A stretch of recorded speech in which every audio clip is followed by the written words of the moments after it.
Salamat sa Lord. Amen po mga kapatid. Let us pray. Hallelujah. Salamat po, O Diyos, sa oras na ito, Panginoon. Minsan pa, O God, ay diringgin namin, O Diyos, ang inyo pong mga salita. At patuloy nga nadalangin po namin, O Diyos, na patuloy po kayo na mangusap, O God, sa bawat isa po sa amin. Ang inyong lingkod, O Diyos, ay kulang sa kaalaman, Panginoon. Kaya patuloy po namin dalangin na kayo po yung mangusap, O God, ng inyong pong mga salita ay tunay na makakilos, O God, mag-penetrate, Panginoon, sa mga puso, O God, sa buhay, Panginoon, ng bawat isa po sa amin. At pinapapurihan ka po namin, O God, sa gabi po na ito. Sa pangalan ni Jesus. Amen. So, to po mga kapatid.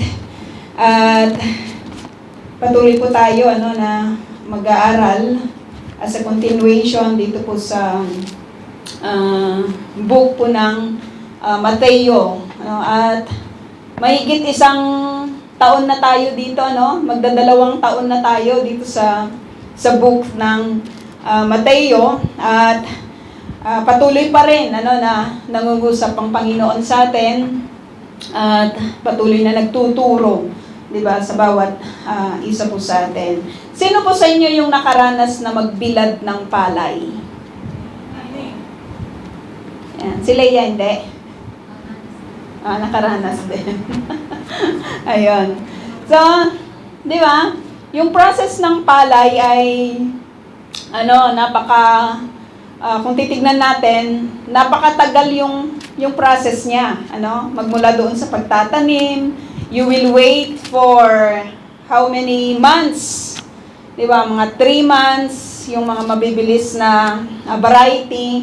Merong 5 months at merong 6 months bago anihin, diba, yung palay. So pagkatapos ng anihan, hindi pa doon magtatapos yung lahat. Kasi kailangan mo po siyang ibilad. I think sa Nueva Ecija, meron na silang yung dryer. Madami ng dryer na programa kasi number 1 po ang Nueva Ecija pagdating po sa rice production. Sa Isabela naman ay corn, yung pinaka number 1. So, yun doon sa mga walang dryer na katulad ko sa amin sa Isabela, ibibilad mo yun ng ilang araw. Mga 3 araw, mga ganon, di ba? Depende sa supply ng araw. At hindi lang basta bilad yon, kailangan mo pa yun, yung, tawag doon, yung ikiwar. Ano bang tawag din sa ikiwar? Yung, kalaykayin, Kailangan mong kalaykayin yon, di ba, ng ilang beses sa isang araw, At nakakatuwa sapagkat dun sa amin, hindi na naglalakad yung mga nagkakalaykay. Ewan ko sa inyo, mga naglalakad pa, di motor na sila. Di ba? Nakakatuwa lang kasi, di ba, nag-i-improve yung buhay. Ilalagay lang nila dun sa dulo ng, sa back ng, ng motor, yung kalaykay, at paikot-ikot na sila doon, habang sila po ay nagbibilad. At hindi pa doon natatapos yung lahat. Di ba? Sapagkat ipapasok pa yun sa machine, sa giikan, at maghihiwalay yung tinalupan at saka yung bigas. Di ba? Ipapasok pa siya doon sa ano bang tawag doon? Kiskisan. Ikikis-kis yun kasi nga ihihiwala yung tinalupan, yung sabi ko nga, tsaka yung bigas. At hindi pa nagtatapos dun yung lahat. Sa mga Ilocano ay yung ibibilao pa. Di ba kasi may mga rinit-rinit siya. Sa Ilocano yon. May mga bato-bato, di ba, yung mga ganun, may mga dumi. At ihihiwalay siya. Ihiwalay para yung kakainin na bigas ay sadyang ay tunay talaga na malinis. At yung bigas ay i-absorb or ipapasok sa tiyan at ilalabas. So, ganun po yung proseso, di ba, ng pagpapalayan. At dito po sa ating papag-aralan, mga kapatid, yun po yung kaagad na naisip ko, sapagkat yung ating pong topic ngayon ay makikita dito po sa Matthew 25, verse 31. Ito po ay patungkol sa paghuhukom, no? Ito ay patungkol sa paghihiwalay ng mabuti at saka ng masama, ng sinasabi sa scripture na natupa at saka ng mga kambing. Napakapalad po natin sa generation po natin ngayon, sapagkat nakikita po natin, di ba, from the previous na mga pinag-aralan po natin, yung mga warning ng Lord. Yung mga warning niya, di ba, i-prinit sa atin kung ano yung mga dapat nating malaman patungkol doon sa muling pagbabalik, di ba, ng ating Panginoon. Kasi sa muli niyang pagbabalik, hindi na siya magiging savior. Hindi na talaga siya magiging savior. Isa na siyang hukom. At huhukuman, di ba, katulad siya ng isang judge na, I don't know kung naka-experience na kayo na pumasok sa isang korte, pero may judge doon na magsasabi kung ano yung, kung ano yung judgment niya, 'di ba, doon sa mga cases, 'di ba, na ipine-present sa kanya. So, ganun na po yung muling pagbabalik, 'di ba, ng ating Panginoon. So, natapos na tayo doon sa mga warnings at ngayon bibigyan tayo ng glimpse ng scripture kung ano ba yung gagawin ng Diyos pagdating sa kanyang paghuhukom. Noong pinag-aaralan natin I don't know kung ilang taon na yung nakalipas nung nag-aral tayo sa Revelation. Di ba, yung alam mo, I never expect lang talaga yung mga nakikita ko ngayon na mga weapons nila. Ang akala ko dati, katulad din ni John na nung ini-reveal sa kanya ng Lord, yung mga bagay na nakita niya dito sa Revelation, wala siyang idea kung ano yung mga yon. Kaya nga lagi niyang sinasabi, parang ganun yun Parang tutubi siya Parang ganito yun yung nakikita niya. Di ba, na magdi-destroy sa buhay, di ba, ng mga tao. So kahit ako, ang nakikita ko rin, as we had learned, di ba, yung sa Revelation, sabi ko, siguro mga eroplano yon yung sinasabi sa Revelation na mga tutubi. Di ba? Mga eroplano siguro yon. Pero lately lang, di ba, nakita natin na parang ito na yun Di ba? Yung mga drones. Akalain mo yun? Ang liit-liit niya na talagang ang bilis-bilis. Di ba yung nakapasok dito sa Naharia at saka sa Ako? Ang bilis talaga ng kanyang ng kanyang paglapag. Ang bilis ng kanyang pagpunta dito sa bansa na ito. At kung titignan sa TV, kasi pina-flash doon sa TV, para siyang tutubi, di ba? Para siyang tutubi. Yung malalaki at maliliit na tutubi. Kaya nga, napaka-exciting na mapag-aralan natin ulit, di ba, yung Revelation. Sapagkat akmang-akma po siya sa kapanahunan po na ito. Sa ayaw at sa gusto natin, mga kapatid, palapit ng palapit ang paghuhukom ng ating Panginoon. No? Palapit ng palapit ang paghuhukom ng ating Diyos. Kanina nga lang na-experience ko, yung alam mo yun, yung talagang nagkaroon ako ng matinding chest pain. Never ko pang na-experience yun sa tanang buhay ko. Nasa CR ako. Tapos, ganun pala yun, yung talagang grabe yung, hanggang ngayon masakit pa rin siya. Pero, yung chest pain na parang pinipiga yung puso mo. Tapos, alam mo yun, yung sabi ko, ano kayang gagawin ko? Uminom na ako ng tubig. Tapos, sabi ko, baka suka yung kailangan kasi baka may nagpara. Tapos sabi ko, gumaganon ako, nilalabas ko yung lahat ng yung hininga. Tapos sabi ko, hindi siya bumubuti, sumasakit siya. Sabi ko, pumunta ako dun sa tabi ni Lola. Para ano man yung mangyari sa akin, at least nakikita niya kasi bingi siya hindi niya ako marinig. So pumunta ako dun sa tabi niya Tapos nag-ano lang talaga ako doon. Sabi ko, kung ano man yung mangyari sa akin. Pero naisip ko kaagad, paano to? Sabi kong ganon. Iniisip ko na umakyat sa, sa kwarto ko kasi gusto kong magsulat. Alam mo yun? Kasi magkakagulo kapag hindi. Ganun pala yung feeling nun na, alam mo yun, when you are in the midst ng, yung between life and death. Diba? Yung iisipin mo yung lahat eh. Iisipin mo yung lahat. Kasi yung journey na yon, it is a journey of no return. Diba? Tapos sabi ko, Lord, patawarin mo ako sa lahat.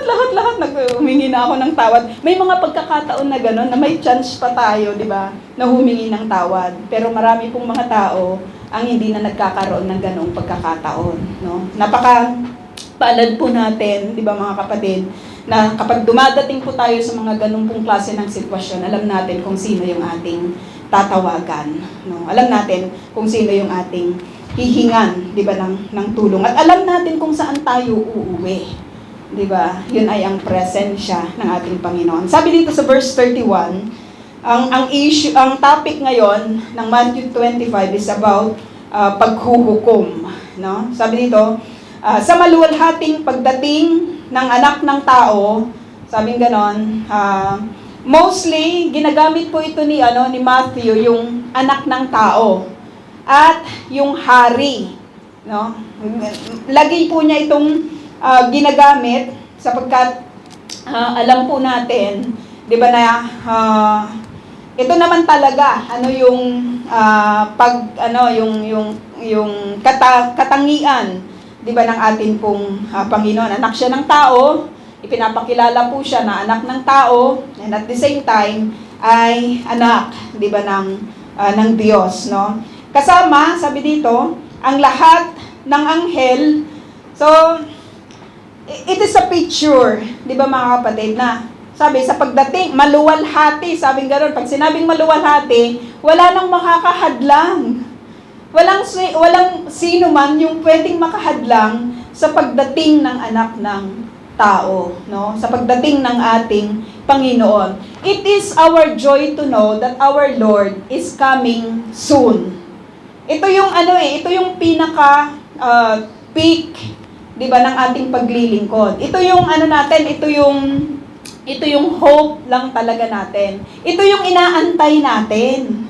'Di ba, yung muling pagbalik ng ating Panginoon. At sinasabi po niya dito na sa kanyang muling pagdating, kasama, sabi dito, sino yung mga kasama? Ang lahat ng, sabi dito, ang lahat ng anghel. Ilang kayang anghel yun, di ba? Ang dami-dami, no? Ang lahat ng anghel isasama niya, di ba, sa kanyang muling pagparito. So it is a glorious event lang talaga, At hindi natin alam yun, mga kapatid, kaya nga laging sinasabi ng scripture, be ready at all times. Get ready, kasi sa pagtunog ng trumpeta, walang sino man ang makahahadlang sa muling pagdating ng ating Panginoon, no? Kasama niya ang lahat ng anghel, at sabi dito, uupo siya sa kanyang trono sa kaluwalhatian. So, victorious na victorious yung ating Panginoon, no? Marami man siyang pinagdaanan sa kapanahunan niya ng buhay niya dito sa lupa, nakatulad din po natin. Marami tayong pinagdadaanan, no? Marami tayong mga ini-struggle, yung iba nagtatagumpay, yung iba ay hindi, no? Hindi nagtatagumpay, yung mga iba ay nanghihina, at lahat naman po tayo nanghihina. Pero what is the beauty of being in the church? Meron tayong mga kapatid, di ba, na kung tayo'y mahina, malakas sila. At kung tayo naman yung malakas, mahina sila, at tayo'y nagtutulungan, di ba, para sa kaluwalhatian ng ating Panginoon. Ano yung gagawin niya? So, pinapakita po sa atin na merong darating, merong event na mangyayari, at sabi dito, meron siyang mga kasama, at sabi dito, anong gagawin nila? 32, tipunin sa harapan niya ang lahat ng mga bansa. So, lahat ng mga bansa, matitipon, doon po sa kanyang harapan, no? Lahat ng bansa, nandyan ang Pilipinas, nandyan ang Australia, Di ba? Nandyan ang New Zealand, nandyan ang Canada, di ba? Nandyan ang kung ano-ano pang lugar, no? Nandyan ang Egypto, nandyan ang Gaza, lahat ng mga bansa ay titipunin, di ba? Kanino? Sa harapan ng anak ng tao, or walang iba kundi ang ating Panginoon. At anong gagawin niya kapag tayo po kapag tinipon na po niya yung mga bansa, sabi dito, at sila'y kanyang pagbubukod, bukurin. Tulad ng ginagawa ng pastol sa mga tupa at sa mga kambing. So alam natin na hindi pwedeng magsama, di ba, yung tupa at saka kambing. Kasi yung tupa, masyado siyang gentle. Yung kambing naman ay masyadong pasaway. Hindi sila pwedeng magsama. Na kahit doon sa kanilang tulugan, hindi sila pwedeng magsama kasi hindi makakatulog ng maayos yung tupa. Dahil itong kambing ay laging umaakyat yan, laging lumulundag, di ba? At nai-stress, di ba, yung mga tupa, At ganito po yung mangyayari pagdating po ng panahon. So it is very clear to see, di ba, kung ano yung mangyayari. Pagbubuklo-buklo rin daw niya, tulad ng ginagawa ng mga pastol sa mga tuba at mga kambing. So merong distinction. Madali lang pong ma-identify pagdating po ng panahon na ito, 'di ba? Sapagkat ang bawat mananampalataya meron po silang tatak. Merong tatak. At ang magse-separate po sa kanila ay walang iba kundi ang mga anghel. 'Di ba? Sila yung talagang ito. So madali lang po 'yon na i-identify pagdating po ng panahon. Na yung tatak na meron po ang bawat isa ay yung tatak ng kordero ng Diyos. Yung tatak ng pagtanggap, 'di ba, sa ating Panginoon. So napakadali, no? Napakadali na i-separate yung tupa at saka yung kambing. So ganito yung mangyayari sa paghuhukom ng Panginoon. Anong gagawin niya? 33, ilalagay niya sa kanyang kanan. Nasaan po yung kanan natin? Ilalagay niya sa kanan ang mga tupa. Sabi dito, kasi yung kanan, it signifies power, it signifies blessing. Kung sino man yung mga binibless, di ba? Kanan yung kanilang ginagamit, no? At sa kaliwa naman, sabi dito, ang mga kambing, no? So may distinction. Kaya nga mga kapatid, nakaka-encourage lang talagang maglingkod sa Panginoon. Sapagkat alam natin na ang lahat ng ating ginagawa ay hindi nawawalan ng kabuluhan. Lahat po yan ay recorded, di ba? Sa ating aklat ng buhay. At pagdating po ng panahon na kapag inopen po yung aklat ng ating buhay, makikita po doon yung ating pagsunod.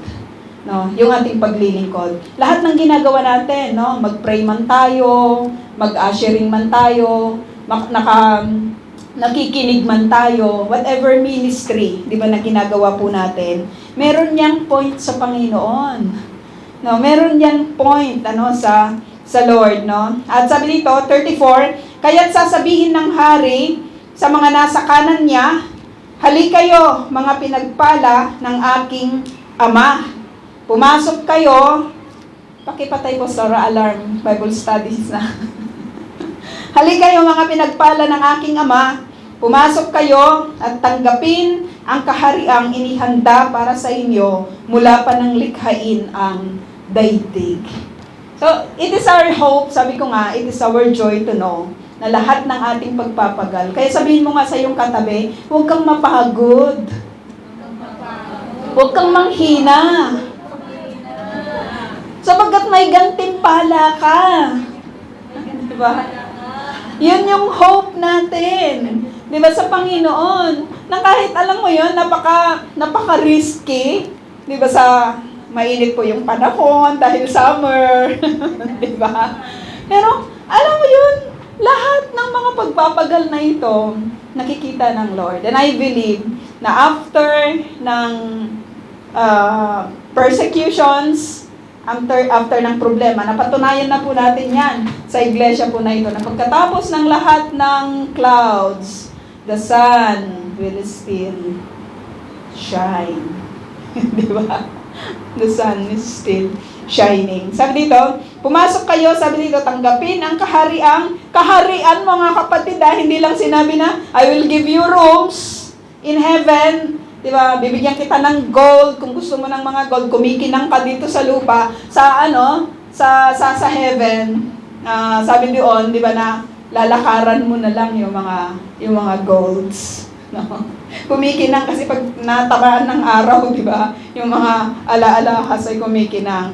At sabi dito, pumasok kayo at tanggapin ang kahariang inihanda para sa inyo mula pa ng likhain ang daigdig.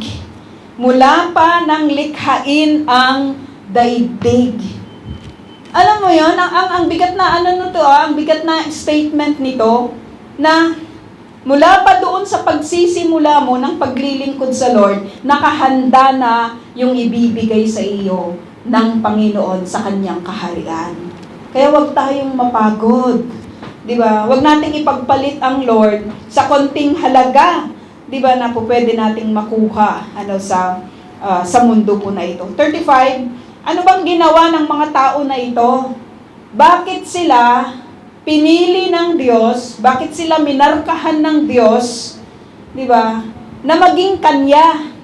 Bakit minarkahan sila ng Diyos na sila yung pupunta sa kanan at itong mga kambing ay pupunta, di ba, sa kaliwa? 35, and this is our ministry, mga kapatid. Kasi yung bunga ng ating salvation, ito po yun. Ito lahat yung pwedeng gawin ng bunga ng ating salvation. Ano bang ginawa nila, Lord? Sabi dito, 35, sapagkat ako'y nagugutom at ako'y inyong pinakain. Sabi dito, ako'y nauuhaw at ako'y inyong pinainom.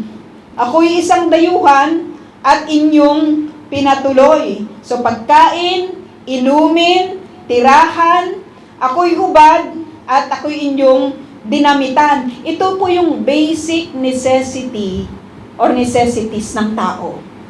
Pagkain, tubig, masisilungan, damit. Ito yung pinaka-basic, di ba? Nakailangan ng tao. Ako'y nagkasakit, sabi dito, nagkasakit at inyong dinalaw, nabilanggo at inyong pinuntahan. Yung iba dito, hindi natin nagagawa, pero may mga kapatid po tayo sa pananampalataya na gumagawa po ng mga visitation sa mga prisons, cell, may mga ganun, may mga nagbibigay din ng mga damit. Yung ating pag-abot ay para sa pagkain, para sa mga pangangailangan, pero ito po yung ministry natin as a church. This is our ministry, to help the needy. At sino ba yung mga tao po na ito? Sino ba yung mga taong nagugutom? Sino ba yung mga nauuhaw na dapat painumin? Sino ba yung mga dapat patuluyin? Di ba? At sino ba yung mga nagkasakit na dapat dalawin? Sino ba yung mga nagkasakit na dinalaw? Pati po yung mga nabilanggo. Sino sila? Lahat ba ng mga tao ay included dito po sa sinasabi ng Matthew 25? So as we go on, makikita natin. Sasagot ang mga matuwid. Ito yung mga matuwid yung binabanggit dito. Hindi nila alam, no? Hindi nila alam. Sasagot, sabi dito yung mga matuwid, Panginoon, sabi diyon, kailan po namin kayo nakitang nagutom? So kahit sila hindi nila alam, di ba? Sabi ng Lord sa kanila, pumasok kayo sa kaharian sapagkat ito yung inyong mga ginawa. Sabi ng mga matuwid, kailan po namin kayo nakitang nagutom? Kailan yon, no? At aming pinakain o nauhaw at aming pinainom? Kailan po kayo naging dayuhan at aming pinatuloy? Kasi parang hindi naman, Lord, hindi naman namin kayo pinainom kasi lahat na ng matuwid, di ba? Ay titipunin niya at ito yung kanilang sasabihin, no? At sabi dito, at kailan po namin kayo nakitang nagkasakit o nabilanggo at kayo'y aming dinalaw? No? Sabi dito, sasabihin ng hari, tandaan ninyo nang gawin ninyo ito saan? Sa pinakahamak na mga kapatid kong ito sa akin ninyo ginawa. So the ministry that we are giving to the brethren, mga kapatid, will be rewarded by the Lord. Very clear po sa scripture na for the brethren. Sa mga kapatid, sa pananampalataya. So, anybody who will be a blessing sa life ng mga kapatid will be rewarded. No? Will be rewarded. Ang iglesia naman po na ito ay hindi naman po maramot, di ba, sa pagbibigay at pag-share, di ba, ng kanila pong mga blessing. We feel it kasi we are a family eh. Di ba, kung sino yung mga nangangailangan, di ba, na-feel natin yon, no? Nakikita natin, tumutulong tayo.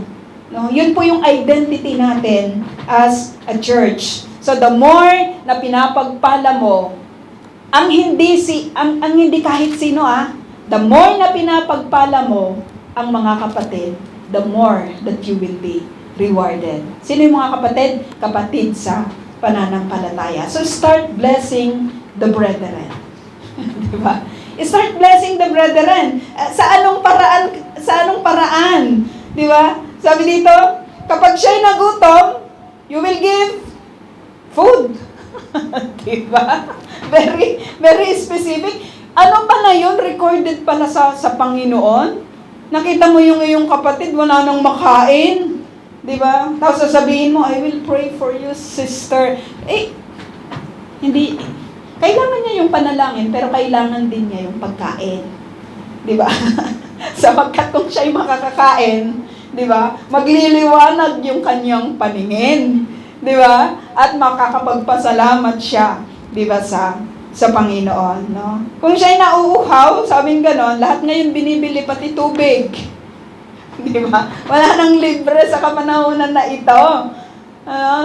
Saan ka mang hihingi, diba, ng tubig, diba? Pwedeng inumin yung Mediterranean Sea.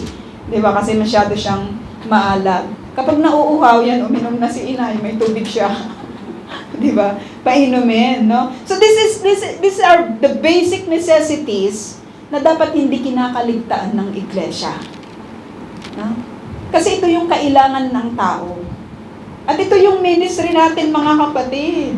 Ito yung ministry natin. Kaya huwag niyong sayangin yung inyong mga opportunities to help. Hindi lahat ay pwedeng tulungan. Hindi lahat ay i-reward yung kanilang pagtulong. Di ba? Meron talagang ungrateful people.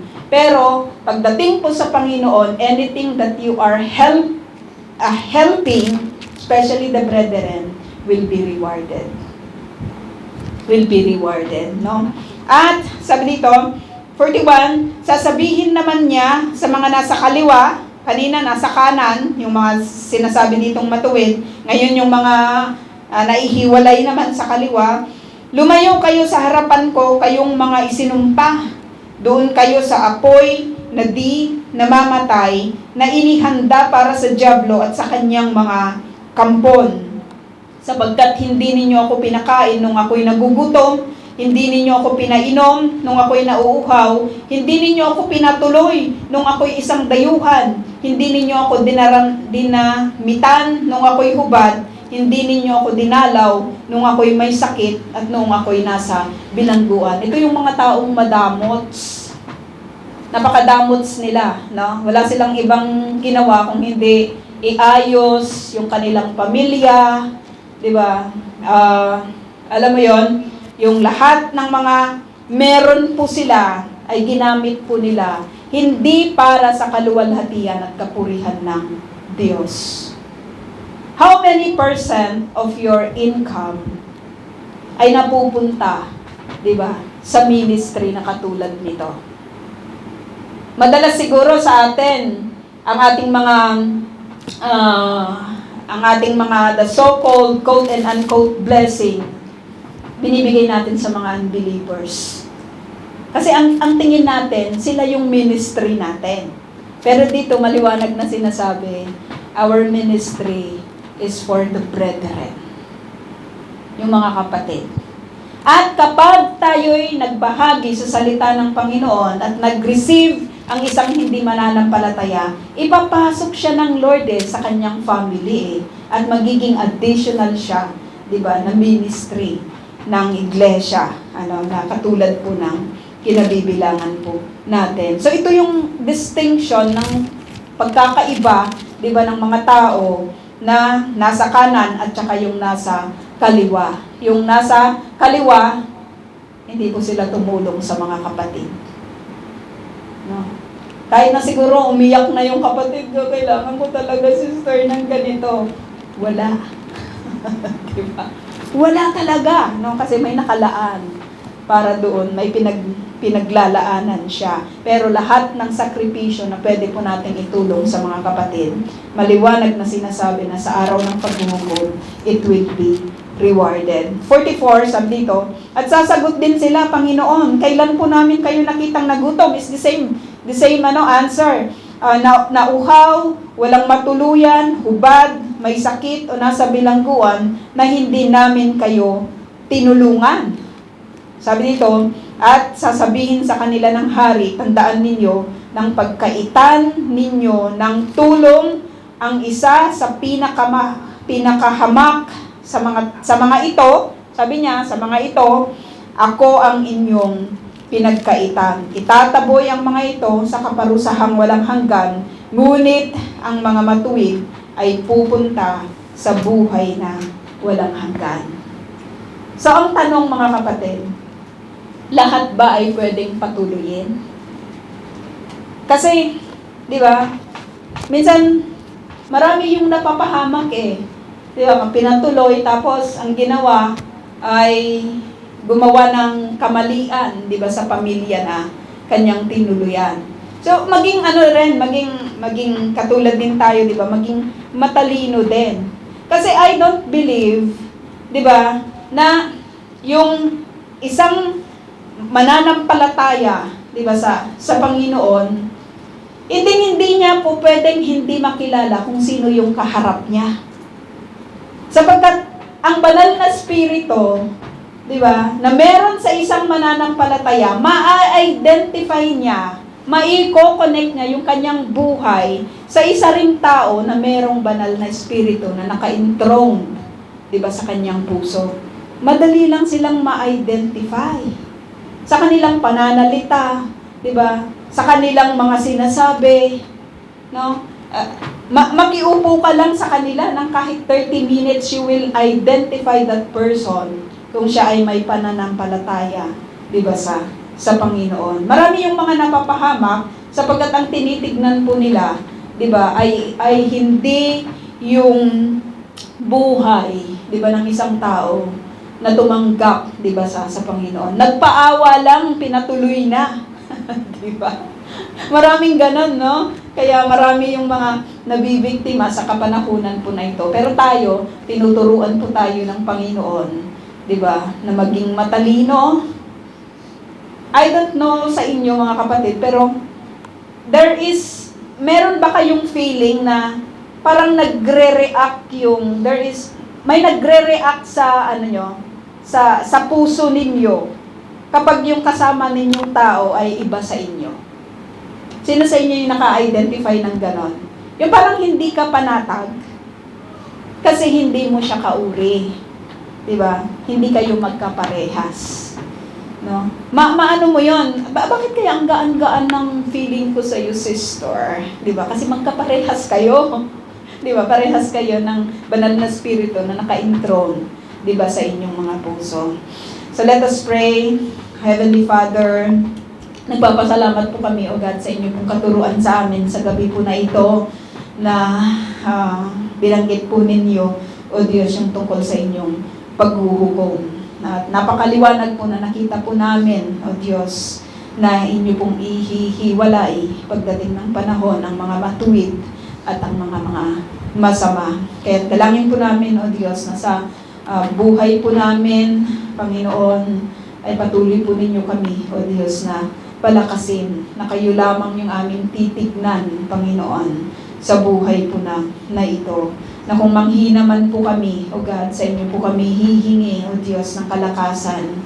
At kung kami man po ay mga ilangan, Panginoon, kami po, O Diyos, ay hihingi, Panginoon, sa inyo ng inyo pong pagpapala, O God. At nagpapasalamat kami sapagkat sa iglesia na ito, O Diyos, na kung saan kami po ay inyo pong pinag-isa, Panginoon, ay patuloy na tinuturuan po ninyo na maging handa, O God, sa lahat ng oras, na sa lahat ng mga nalalabi po naming mga panahon dito sa mundo, ay tunay na magawa po namin, O God, ang mga ministry, O Diyos, na inyo pong ipinagkatiwala, Panginoon, sa bawat isa po sa amin. Tulungan po ninyo kami, O God, na makita ang mga pangangailangan, O Diyos, ng mga kapatid. At dalangin po namin na ang aming pong buhay ay tunay na maging pagpapala po, Panginoon, sa kanila. At maging din ang mga buhay po nila ay maging pagpapala din po, Panginoon, sa amin. At nagpapasalamat kami sapagkat kayo po yung nag-design, O God,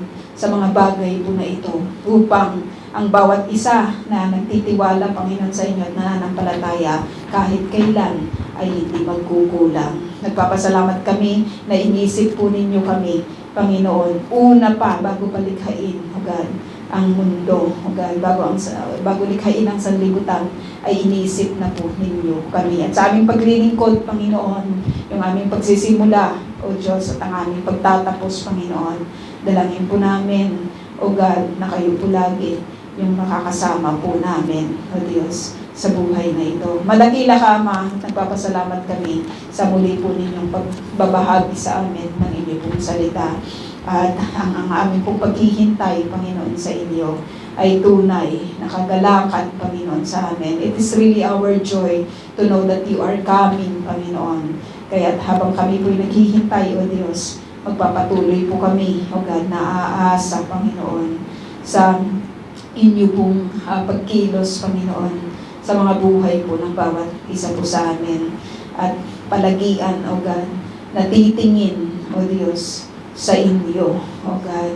At dalangin po namin ang lahat, Lord, ng mga nakarinig ng mensahe po ninyo na ito, ay tunay na may handa ang aming mga buhay, Panginoon, upang sa inyo pong muling pagbabalik, Panginoon, ay tunay na kayo po yung aming makakasama. Na ang lahat ng aming pagpapagalagad ay magkakaroon, O Diyos, ng kabuluhan. Salamat, maraming salamat, Ama. Sa inyo po lahat ang papuri, pasasalamat in Jesus' name. Amen.